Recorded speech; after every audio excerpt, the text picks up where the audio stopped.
right, so we're back. I've been under the weather a little bit. I apologize for not being here. So the only thing I can do today is say win, win, win. Let's go. I got to do something because I'm not having a good month, man. Come on. Last minute betting. Brought to you by OddsJam, the premier odds comparison company. That way. Okay. Yes. We are here. God, I've got all kinds of things happening right before my eyes. All right. We're brought to you by OddsJam. Don't forget the OddsJam Partner Program. Link is below in the description. There's live chat available. Subscribe to this YouTube channel. Don't forget about the OddsJam shop. You can get this hat right here. Shop.oddsjam.com. And the PointsBet. Up to $1,000 in second chance bet. Bets for new users. Link below in the description.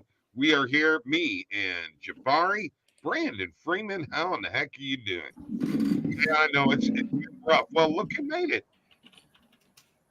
I'm here, man. I had a haircut. Hey, had a haircut. Don't look any different. Okay. You got jokes, huh? Got a centimeter off or millimeter? Or? Jeez, I come on, you start roasting me instantly. I see how this show is tonight. I mean, you know, when you got hair like this. Yeah. Yeah, I'll get there one day. Yeah, you'll be bald one day. Put the hat back on. Thank you. Thank you. Yeah, it runs in the family. Yeah. So Mike's got something to look forward to. You got a lot to look forward to. You're going to have this nice big bald. I got my mom's genes, man. Right. I got my mom's side, you know. Yeah, my daddy died when I was 5 years old, but I got his bald spot. There was no two ways about it. He passed that along to me. That's fair. Well, yeah, it's going to dodge me. It's going to dodge me. Got a Wednesday night, and the big news in our area, it's big news for me, okay? So you're going to have to bear with me, folks, because I'm going to talk about it. St. Louis Blues, after last night's loss, fired their coach, Craig Berube, the only coach in the club's history who has won a Stanley Cup. The general manager, Doug Armstrong, who put Berube in this situation with the personnel he has on this team, is still there. I hate it because I really like Berube. He held his players accountable. They're just not getting the job done, because they really don't have a reservoir of talent that they once had, because it all got traded away or let go as free agents. So to say I'm bummed out, I am, because probably before I die, I'll never see another Stanley Cup in St. Louis. Well, listen, the last time the Blues fired a head coach in the middle of a season, they fired Mike Yeo and replaced him with Craig Berube, and I believe at the time we're dead last in the NHL, maybe even in terms of points and record, definitely down there. And then they went on to win the Stanley Cup that year. So, I mean, a little bit different, Mike. There was different person. No, I get it. Tarasenko, O'Reilly, Perron, they're all gone. Schwartz, they won't be winning a cup this year. But no, the Cup team has been disbanded, and it started with letting Pietrangelo go. They should have paid him the money. They should have paid him extra and done whatever it took to keep him there. I'm highly disappointed. And as much as I wanted to come to Doug Armstrong's defense, he's got a lot of money tied up in defensemen that aren't help keep the puck out of the net. And they tied up the goaltender long term too. That's all on Armstrong. That keeps you from making moves. So anyway, that's I'm sad, Jabari. I'm very, very sad. Now, speaking of sad, what is going on with the Texans after that horrid loss? They've lost their top two receivers, correct? Mm-hmm. I mean, now I'm concerned about them even making the playoffs.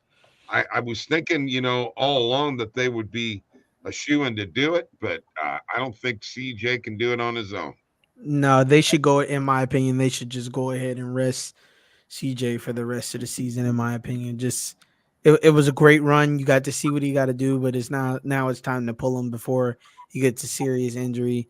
You But know, they're in the race. I they mean, they are in the hunt, but it's not.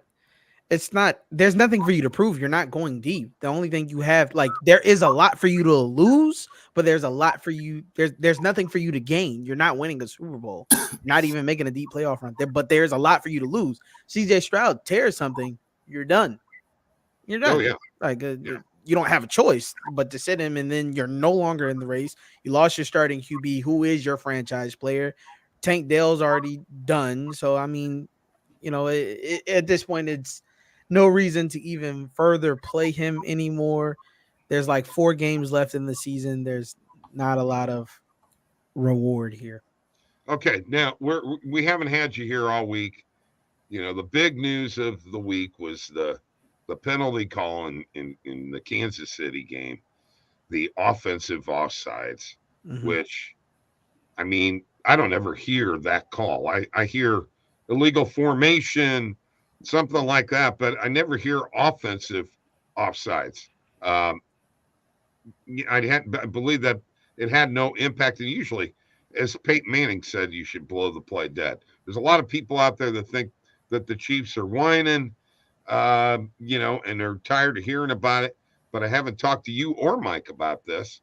What are your guys' opinions on that particular call? He was offsides. I will not deny that. Okay. But so was Jalen Waddle in the Miami game. And there was no call on that. And he was easily just as offsides. And we're talking about a couple of inches here. So thoughts, guys? I'll let Mike go first. I mean, I don't really have a whole lot to say other than, little things like that. No, it has no impact. It is kind of annoying. I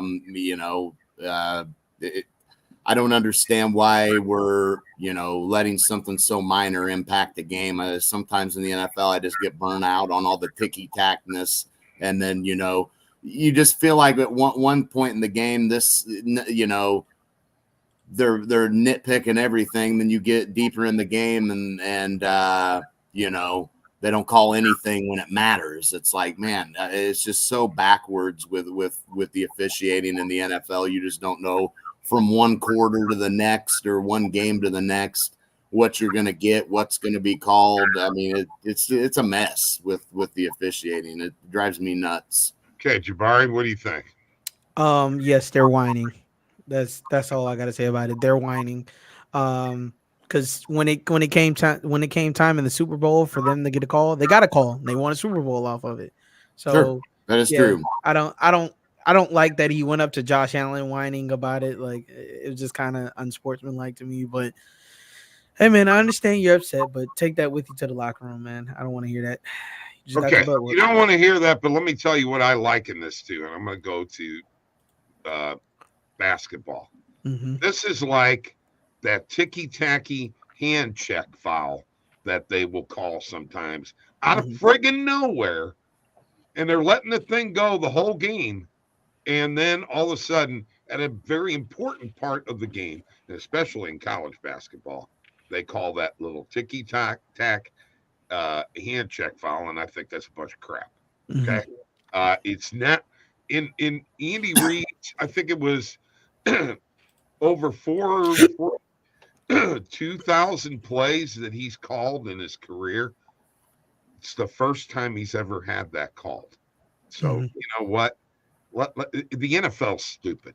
Okay, here's what they need to do. They need to adopt some of the rules from the XFL, like 3-point conversions and their instant replay, which is fabulous. Okay.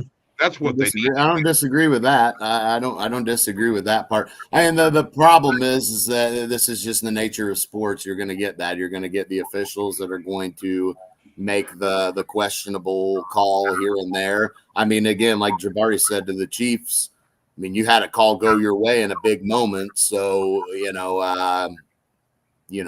kind of hard to be upset when in reality, It's not like had that not been called, they would have won the game or anything. I mean, that we don't, I mean, come on. Let's talk.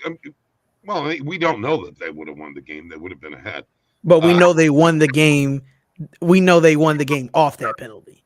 Just like they lost the game off that penalty. Like we knew that was the outcome after the resulting foul. And it's the same thing even years ago, remember, where they were debating rule changes. Remember, the catch rule is what got changed that Green Bay Cowboys game. Oh, yeah. Des Bryant. That changed the landscape of the Cowboys for the next 4 years. Arguably, they would have almost won a Super Bowl at that point. We may be talking about a totally different Cowboys franchise at this point, not choking anymore, but it happens. Like, you get a call and look, it's up to the refs. And I get it. If you're a Chiefs fan, you're looking at this and you're saying, okay, we got screwed on this one. And then the Green Bay game, I mean, clear pass interference. I don't argue that one bit. I mean, Valdez-Scantling was interfered with big time. I mean, that was so freaking obvious, but if I'm a Chiefs fan, I'll take a couple of regular season calls that don't go our way and take a Super Bowl call that went our way that impact. You know what I mean? So, I mean, you really don't have a lot. I mean, it sucks. Don't get me wrong. I get it. I'm not saying that, but come on, you've had a big call go your way in a big moment, so it's not like you're getting screwed all the time. What? Won the Super Bowl last year. I mean, shoot, it cost me money Sunday. That's what I'm pissed about. Well, you were on the wrong side there, Bob. Well, my bull crap. It should have been a win for the Chiefs. It was always going to be the Bills that game. That was money in my pocket. In the Bills, the last game that they played that they couldn't win in overtime cost me money too. All right.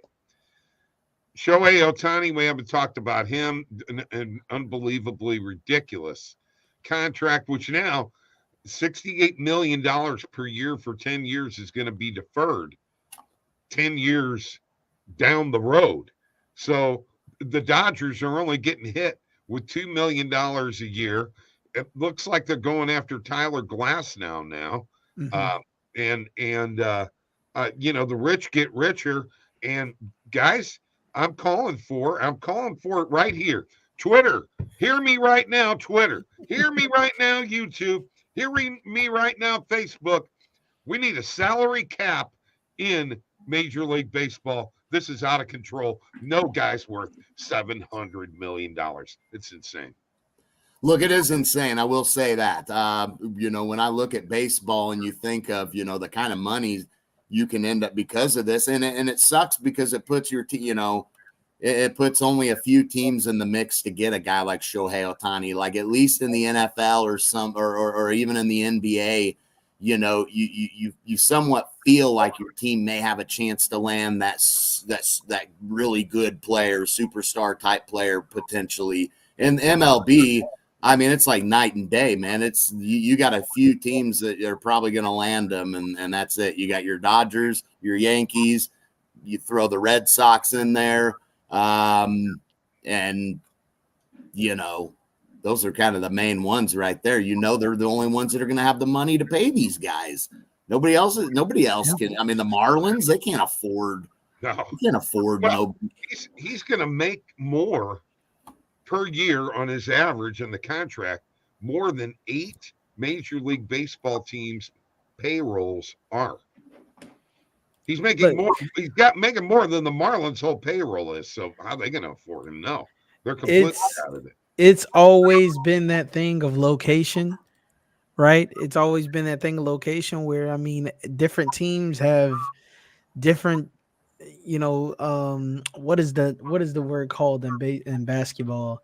They have a different I forgot what the name of it is, a monetary term for different teams because they're in different locations, so they have a different cap space, right? But LA teams can afford that because they're in LA, right? They're in California, so it is kind of unfair because no other team would even be able to compete with that kind of money, but it's not like you're also in a position to move the team either because that's not necessarily the easiest thing to do.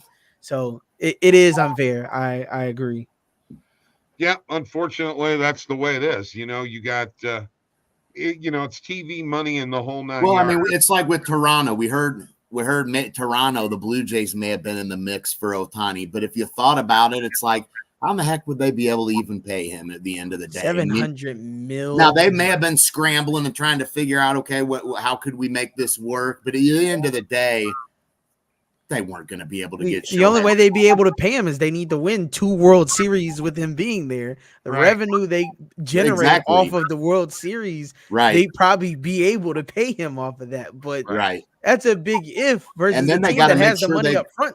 Yeah, and then they got to make sure they've got money to pay some of it, like Bo Bichette and Vladdy Jr. Because you're winning maybe a World Series with that lineup, but can you sign Ohtani, pay him that money, plus keep those other pieces that Toronto would need? It just probably wasn't going to end up happening. I'll tell you right now, you better hope that he can come back from this surgery. I'm not worried about that. I think he will. And pitch.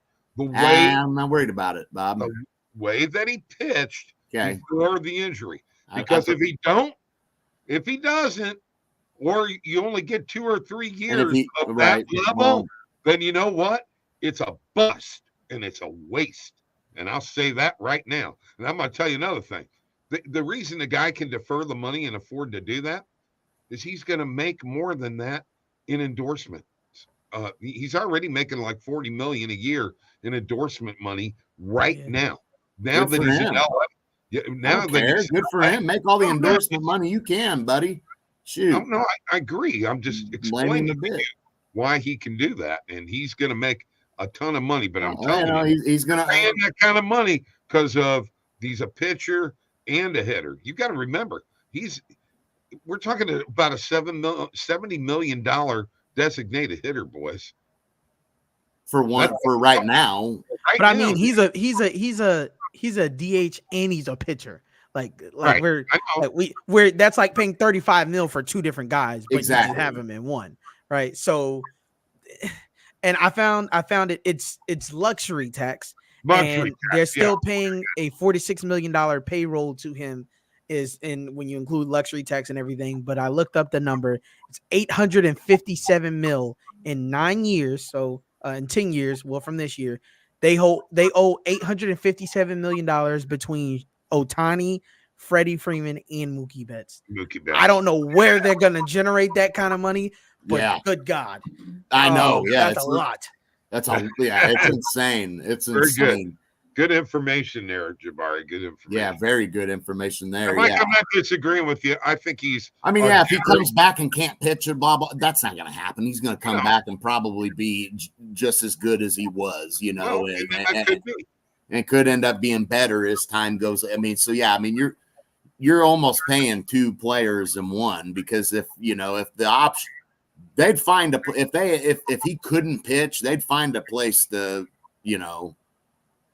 do something with him. I mean, he'd be a great hitter even if he can't pitch. Then you're still paying one of the top hitters in the league. So you got one of the best hitters in all of baseball. You'll take that now.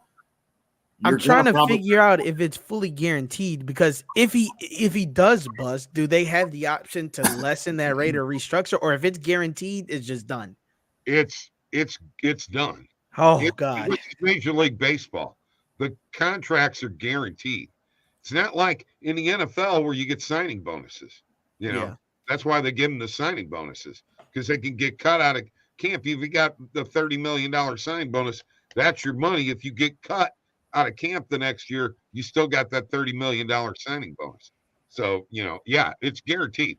The players union does not want a salary cap. Well, you can see why. Why in the hell? Printing money out of thin air. It's literally out of thin air. They're going to have to generate $1 billion in 10 years. Right. And it's owed in a span of 10 years. They owe $1 billion between 3 different guys. We're talking U.S. Treasury type money. Right. Yeah. Right. Right. This is insane. The Dodge, what in the world? How are they going to pull this up? They'll just print the money like the Treasury does. What the hell? How are they going to pull this off? All right, guys, tell me something here. We got 1, 2, 3, 4, 5, 6, 7, 8. got 9 games on the NBA schedule tonight. Yeah. Am I correct in this? Did Joker get kicked out again last night? He did. Yes. And it was bogus. Why is he? This is twice now this year, right? Yeah. And it's twice in a month span, I believe. I think he got kicked out like 10 days ago against yeah, and that's not Detroit. good. Yeah. You know, as much as we complain if these players rest, fans pay to see the players. Well, yeah, you think the fans want to watch some referee throw up their, you know, one of the best players in the NBA? Heck no, man. I mean, especially for some BS, man. Get out of here. I mean, why was he kicked out, Jabari? What did he do? He was arguing a no call. He thought he thought there was a foul. It didn't get called. So he was like talking with the refs. Like, it's nothing that he hasn't done, but I guess they're so used to him being such a passive guy. Now he's speaking up about it. And then they just teed him up twice, just that quick, and throw him out. I feel like he started doing that a little more last year, though, talking more, and they weren't. Now this year, it seems like they're teeing him up for the same stuff. I feel he was starting to kind of do last season. I noticed he was getting more, you know, vocal and argumentative at times, which is fine. Just stating his case. I shouldn't even say argumentative. Stating my case, defending myself. And he has a right to argue. He's a 3-time MVP and he's won a final. So I mean, he has every right to argue. It's not like it's a bench player. Like, yeah, you got to not do that. You can't kick those caliber players out for something. I mean, so LeBron complains every time. He should. LeBron owns part of the NBA, so let's get right. That's a situation. That would start some. You can't be doing that. But even so, ridiculous. Can't kick Jokic. I like the way they're doing it hockey. Get in the penalty box. I want them to start allowing fights. I wish they would. Hey, I lived through that. The Boston Brawl. Oh baby, you don't know Larry Bird and Danny Ainge. That group of Celtics, Robert Parrish. Oh man, that back in them days, you had. By the way, that's one of the reasons I always tell Mike that why Michael Jordan was so great, because when he drove, they're liable to hammer him. It didn't matter. It was a much more physical game then than it is now. But now they shoot from everywhere. All right, Mike, let's go look at the positive EV page from OddsJam and see if we can find any plays in the NBA tonight. I'm sure there will be a lot. Also, folks, want to remind you, you can start your 7-day free trial right now, oddsjam.com. Sign up, and you want to learn how to make money sports betting, we can help you. We're making a lot of changes. By the way, Jabari, did you see or have you seen the one-click bet? Yes, I have. Is that not cool? Yes, it's going to be great when we get it in more books. Like right now, that on ESPN Bet, that'll go to the game, but it won't put the bet in there. When it says bet, it will actually put that bet in your bet slip. And when you're trying to do an arbitrage and you get both of them with a bet, you've got it on both sides, dude. It's huge. It'll be huge. And that risk-free money, I'm telling you, even you people that are on the global EV plan, I got a guy down in Florida who just like 2 weeks ago hit like 3 arbs for $100 one night. Risk-free money. Heck yeah. That's great. I'm locking in some right now as we speak.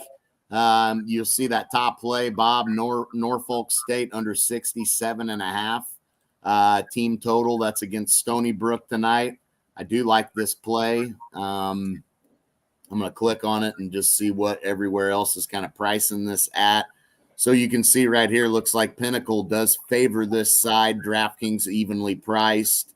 Bet Rivers slightly favoring the over 67.5, but getting plus odds on that is pretty darn good. And Pinnacle favoring this side, being such a sharp sports book, definitely gives us a little bit of now it's a little high market width. I will say that it's a little high market width.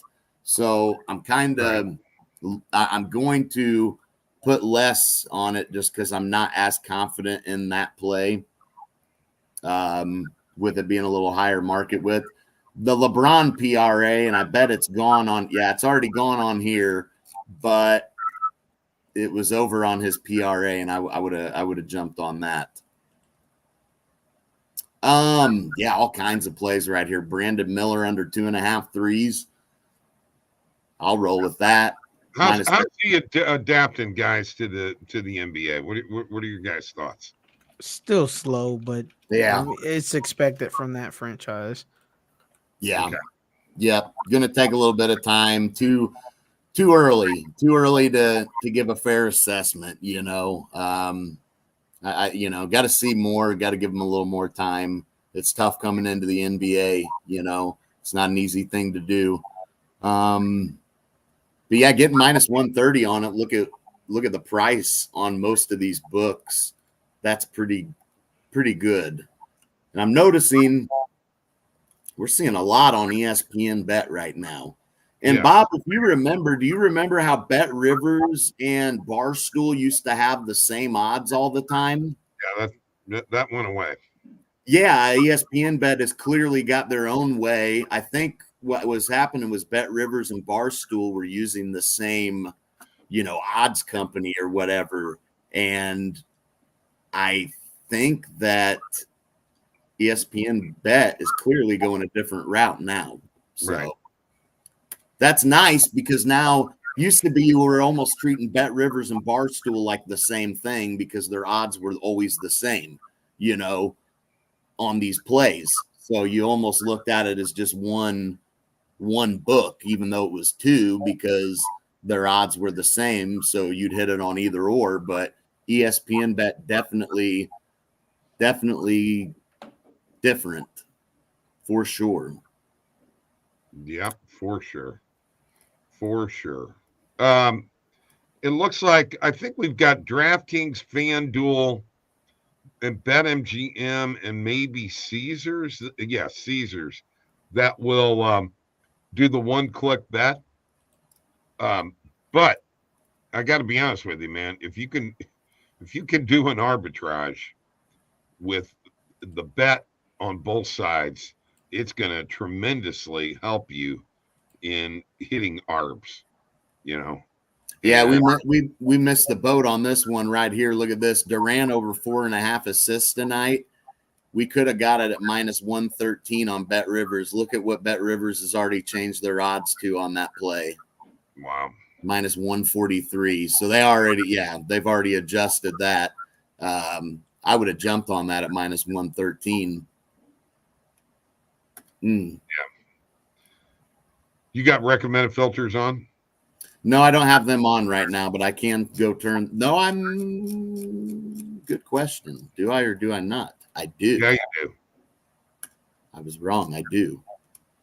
Which is why I still take those plays that are higher market with. Right. But there's so many plays out here right now. Just going through a few to let people kind of see how this stuff works, as we know. Anunoby under 4.5. Okay, Mike, I see there is a focus toggle. Brandon has a question. Thing at the top of the positive EV page. How can that be used to help with sports betting? What is he talking about? The focus talking mode about here? The little focus mode up there. Yeah, so that will change things when you put the focus mode out. You can see how this kind of cleans it up for you a little more. You've got what your play is, the bet, what game it's in, the bet name, the odds, telling you right here, and you can just go scroll down and look at those sports books right there. Bam, bam, bam. It's just a way to get your variance out quicker if you don't want to pull up the play, kind of like what you see me do. Right. It's an easy way to do that. Right. And also, if I'm not mistaken, you can't control the date in that. So it's giving us plays for tomorrow in the Chargers-Raiders game, which, by the way, I got to ask you guys, anybody's going to score a touchdown tomorrow night? The Raiders will. Yeah. I think the Raiders will. But the Chargers, who knows? I mean, they're with Justin Herbert. He's done for the season, by the way. Yeah, he's shut down. He gone. I mean, season's a loss. It was a loss anyway. I mean, let's face it. I gotta be honest with you, man. Their future does not look bright right now. No, Keenan Allen's only getting older. Yeah. And you're not going to have him, continue. And if you remember early on in his career, he kind of had some injury problems here and there. But he's proven he can stay healthy, and his availability for the team has been there. But at some point, you're getting older. Father Time catches up. Who knows when it is? He's not going to have. You're not going to get very many years like this out of Keenan Allen. There's not a whole lot left. I mean, so yeah, I don't know what that organization's. They're doomed. It's time to start tanking. I'm sorry, your future, like you said, future's not looking bright. Justin Herbert's obviously not getting any better. Staley's about to get fired. Good.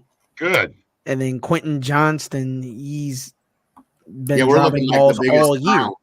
We're looking like idiots. I mean, it's not good. Let me tell you something. If a friggin' Stanley Cup winning coach can get fired, then that Staley has got to go, and he should go right now. He should have never been a head coach. He's a friggin' joke. I can't stand it.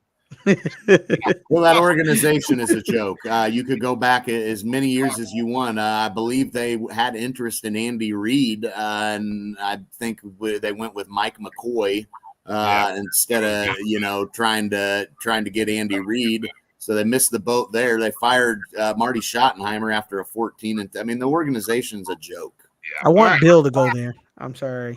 Yeah, I want Bill to go there. Yeah, if Bill goes, nice. That would be nice. Let's go through some interesting games for this weekend. First off, we've got 3 Saturday games, and all with playoff implications.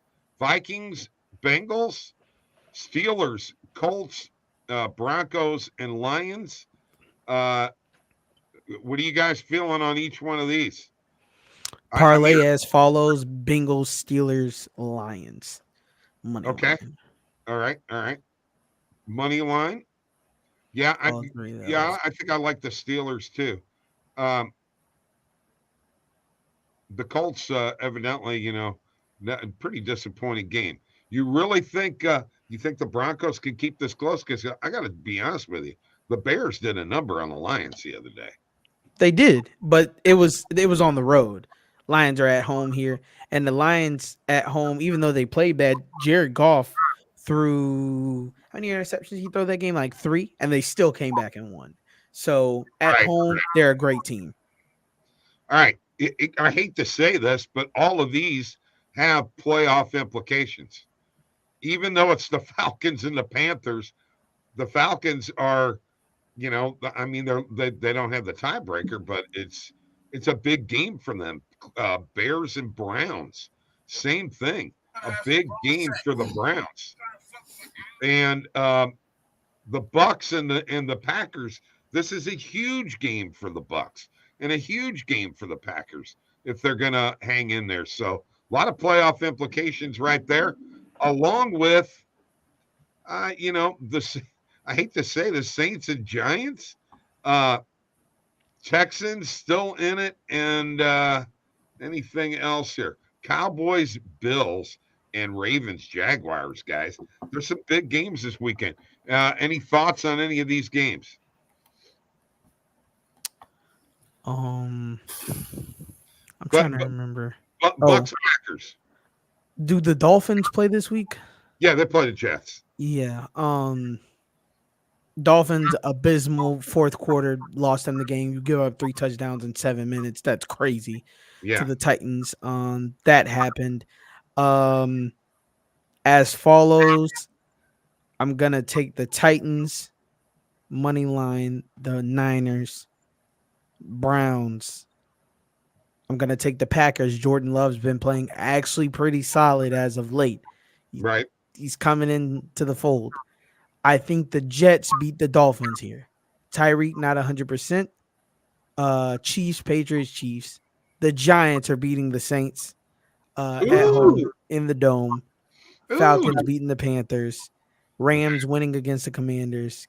So that puts the Falcons will be in first place. Yeah, they'll win this game and go to first place. And they'll be 7-7. And the then other Commanders, Rams, taking Rams, Cowboys. Bills are winning. I'll take the Cowboys, and then Ravens, Jags, Ravens, obviously. And there's that. Okay. Mike, you in agreement with all those? Yeah, I mean, this is an interesting week for sure. Looking down the schedule, I mean, Big. Definitely some interesting matchups. I'm looking at that Dallas Buffalo game, and well, let's look at. Go ahead. Well, I mean, the Bills are favored in this game. It's at Buffalo. I feel like they really need this game too, and Dallas has been super hot. They're coming off of back-to-back wins against the Eagles and Seahawks. Yeah. I think this is a spot the Bills can get the job done this week. I mean, this is desperation mode for the Bills. You got to win this game at home.